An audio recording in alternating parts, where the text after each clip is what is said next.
waxaan maanta joogaa oo aan soo booqday dhismaha cusub ee xaafadda cusub ee Amal Village la yiraahdo. kolley aniga aad iyo aad baan ula dhacay.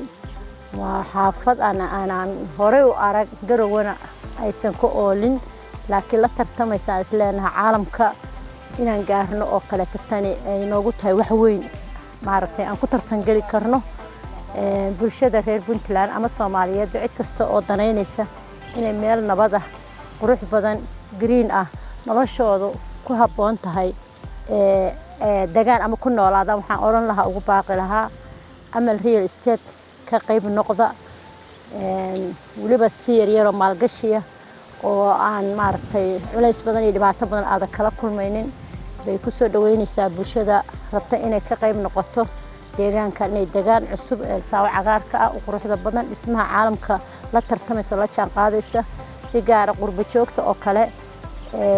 waxaan ugu baaqayaa ama oran lahaa tala ahaan dalkiina maalgashada dadkiina iyo dalkiina ku soo noqda dal shisheeye dhismihiisii maaragtay waxba waa wadan aad lahayn. qofku markuu deegaankiisa u maalgashado oo maaragtay deegaankiisa ilmihiisa iyo culture-kiisa u soo noqdo u yimaado wax badan buu ka faa'iidayaa.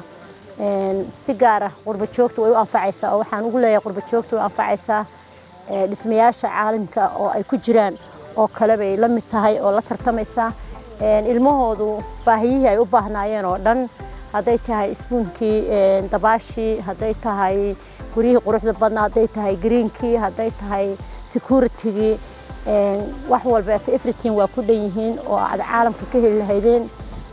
in badanna hadda kolley waa ka mid yihiin oo qayb bay ka yihiin. inta kalena waxaan leeyahay ku daydo oo dadkiina dhinac ka soo raaca dadka laftirkooda reer Puntland ee jooga ee ku nool raba inay noloshooda meel qurux badan oo wanaagsan ku noolaadaan. waxaan oran lahaa iyagana sidoo kale real estate amal imaada maalgelintii baa laynii ogol yahay. dhismayaashii guryuhu dhowr dabaqadood bay kala leeyihiin. markaad ku soo xirantaan xafiiska timaadaan baad kule faahfaahinta buuxda arki doontaan. anigu maanta waa soo booqday waxaan u soo booqday dad baan u rabay inay maaragtay guryahan qayb ka noqdaan oo ii soo dirsaday yimaadaan waan u soo arkay. anigu naftirkaygu haweeney damac baa iga galay. marka insha Allah waxaan rajaynaynaa inay guryahani dhulka dhici maayaan. qof walba waxa la intayna ka dhamaan waa dhaxalkaaga hooyo kaala imo u qaado. ilaahay idmo aad iyo aad baa u mahadsantihiin. warkayga intaasan ku soo koobiyaa waxaan rabaa inaan bulshada ku dhiirigeliyo dhul nabad ah dhul wanaagsan dhul qurux badan dhismo qurux badan iyo iyadoo waliba lagu ogol yahay in lagu maalgeliyo investment lagu siiyo dhulkaaga inaad maalgashatid dhaqaalihiina si yar isaga bixisid oo aan maaragtay culays badan aad dareemeyn.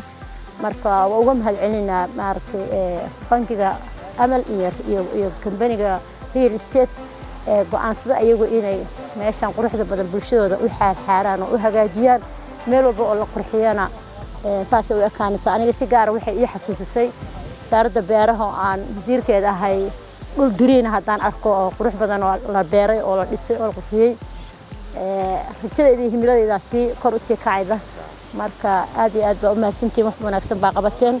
Amal Real Estate waan kaga mahadcelinaynaa bulshada Soomaaliyeed waxaad u xaarteen ama bulshada reer Puntland. ma mahadsantihiin.